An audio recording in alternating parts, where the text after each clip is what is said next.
Number 1 biometric fingerprint, number 2 passport renewal. আসসালামু আলাইকুম সম্মানিত কুয়েত প্রবাসী প্রিয় ভাই বন্ধুরা, আশা করছি অনেক বেশি ভালো আছেন। আজকে আপনাদের মাঝে দুটি টপিক নিয়ে উপস্থিত হলাম। Number 1 biometric fingerprint, number 2 passport renewal. So number 1 biometric fingerprint, আমরা জানি ইতিমধ্যেই কুয়েত গভর্নমেন্ট নোটিশ দিয়েছে বায়োমেট্রিক ফিঙ্গারপ্রিন্টের সময় বাড়ানো হয়েছে প্রবাসীদের জন্য 30 ডিসেম্বর এবং কুয়েতি স্থানীয় যারা আছে তাদের জন্য 30 সেপ্টেম্বর।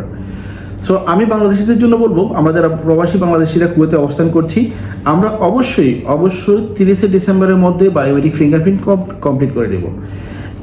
আমরা জানি যে অ্যাকচুয়ালি অ্যাপয়েন্টমেন্ট নিতে অনেক সমস্যা হচ্ছে, অনেকে অ্যাপয়েন্টমেন্ট পাচ্ছে না। সো যারা জানে, আপনি কোনো কম্পিউটারের দোকানে গিয়ে অথবা যারা জানে এটার সিস্টেম বোঝে, ওই সময়টা জানে কিভাবে অ্যাপয়েন্টমেন্ট নিতে হয়, তাদের মাধ্যম দিয়ে বা তাদেরকে দিয়ে আপনি অ্যাপয়েন্টমেন্ট নিয়ে নেন, অথবা যে কোনো মাধ্যমেই হোক আপনি বায়োমেট্রিক ফিঙ্গারপ্রিন্টে কমপ্লিট করে নেন। এটি কোনোভাবেই অবহেলা করা যাবে না এবং বায়োমেট্রিক ফিঙ্গারপ্রিন্ট ছাড়া আপনি কুয়েতে অবস্থান করতে পারবেন না। কেন কুয়েত গভর্নমেন্ট পুরো সিস্টেম, অর্থাৎ কুয়েতে যারা স্থানীয় আছে, প্রবাসী আছে, সবাইকে বায়োমেট্রিক সিস্টেমের আওতায় নিয়ে আসবে। সো এটি কোনোভাবে অবহেলা করা যাবে না। আপনারা যেই মাধ্যমে পারেন বায়োমেট্রিক ফিঙ্গারপ্রিন্টে কমপ্লিট করে নেন। নাম্বার 2 হচ্ছে পাসপোর্ট রেনুয়াল। আমরা বেশ কয়েক মাস আগে আমরা নোটিশ পেয়েছি বাংলাদেশ এম্বাসির মাধ্যমে যে আগামী 1 জুন থেকে পাসপোর্ট রেনুয়াল সিস্টেম অফ হয়ে যাবে। আসলে আমরা এত বেশি অবহেলা করি, যার কারণে আমরা আমাদের পাসপোর্টের মেয়াদ কখন শেষ হচ্ছে, আমাদের সিভিল আইডির মেয়াদ কখন শেষ হচ্ছে, আমরা এই খবর রাখি না। বাট এখন থেকে কিন্তু আপনি অনেক বেশি সমস্যায় পড়ে যাবেন যদি আপনার পাসপোর্টের মেয়াদ না থাকে। কেননা সেটা রিনিউয়াল করার সিস্টেম এতদিন ছিল, অর্থাৎ আপনি সেটা খারিজিয়া করার মাধ্যমে 2 বছর মেয়াদ বাড়ানো যেত। বাট এখন থেকে যখন 1 জুন থেকে যখন এই সিস্টেমটা অফ হয়ে যাবে, তখন আপনি কিন্তু অনেক বিপদে পড়ে যাবেন।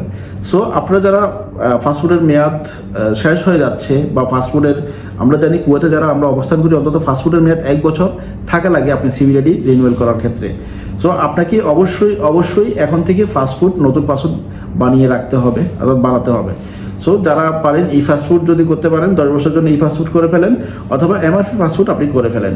কোনোভাবে পাসপোর্টের মেয়াদ যাতে 1 বছরের কম না থাকে, তাহলে সেক্ষেত্রে হবে কি আপনি সমস্যায় পড়তে পারেন। সো আমরা যারা কুয়েতে অবস্থান করছি, আমাদেরকে এই দুটি কাজ অবশ্যই কমপ্লিট করতে হবে। নাম্বার 1 বায়োমেট্রিক ফিঙ্গারপ্রিন্ট কমপ্লিট করতে হবে। নাম্বার 2 হচ্ছে যাদের পাসপোর্টের মেয়াদ নেই অর্থাৎ 1 বছরের কম আছে, অবশ্যই তাকে নতুন পাসপোর্ট বানাতে দিতে হবে, সেটা ই পাসপোর্ট অথবা এমআরপি পাসপোর্ট। আপনাকে অবশ্যই এই দুটি কাজ কমপ্লিট করে নিতে হবে।